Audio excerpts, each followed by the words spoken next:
On a un niveau où il faut parler désormais des individus.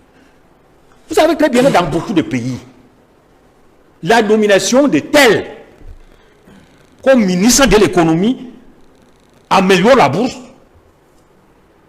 C'est-à-dire quand on dit Dieu donne son ministre de l'économie ou ministre des finances, on voit directement les indicateurs de bourse s'améliorer. Parce qu'il va redresser la situation. Et il y a d'autres qui font effondrer la bourse. On ne peut pas exclure ça. Moi, je dis, il faut des gens qui savent ce qu'on doit faire pour que le pays se redresse. Le docteur tout à l'heure a évoqué la revue de la SND 30. On a constaté que les cibles ne sont pas atteintes. La question c'est pourquoi? Pourquoi les cibles ne sont pas atteintes? Oui. Parce que justement, les acteurs en charge d'atteindre les cibles, à savoir le secteur privé, n'est pas en condition de le faire.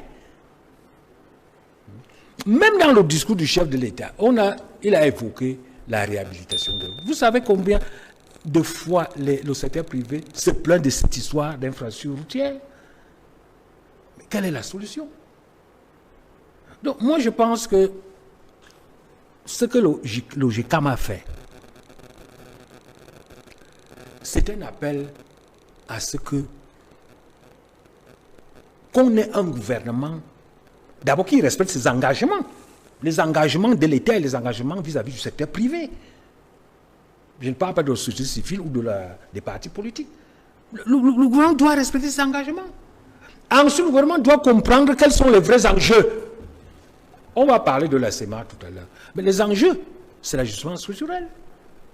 Parce que quand on voit nos indicateurs, c'est des indicateurs totalement dégradés. Notamment cette histoire de déséquilibre extérieur.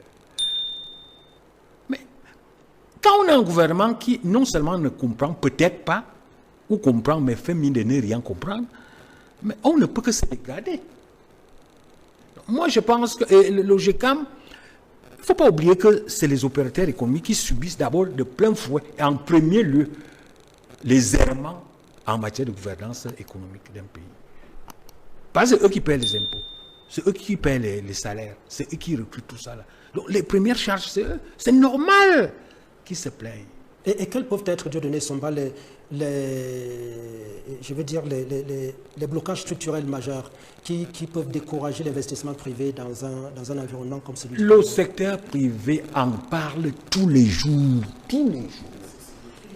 Il y a d'abord ce problème de surcoût lié à des infrastructures défaillantes.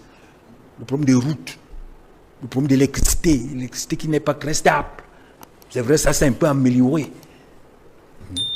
Il y a des problèmes administratifs. La fiscalité. Les problèmes, la lourde fiscalité. Une fiscalité, quelquefois, confiscatoire. Et puis, les appuis, il n'y en a pas. Souvent, c'est des appuis qui ne sont pas ciblés. Moi, je me rappelle, on a un grand Zambie au sud. Il y a une structure de mines là-bas.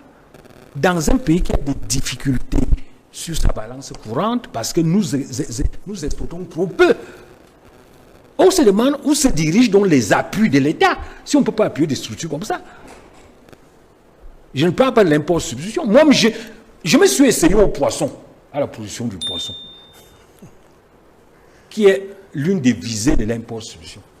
Mais les politiques sont d'une pauvreté incroyable. On se demande même si les gens en charge de ça comprennent même de quoi on parle. Dans le poisson, vous allez entendre parler tous les jours.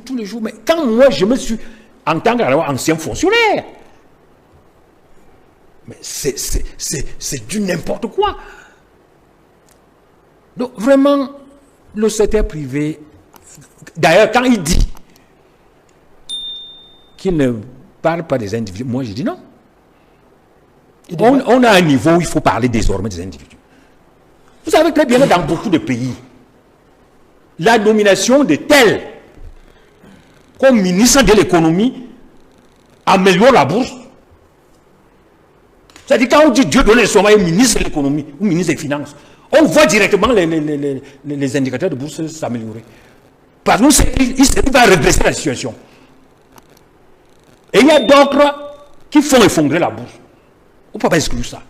Moi, je dis, il faut des gens qui savent ce qu'on doit faire pour que le pays se redresse.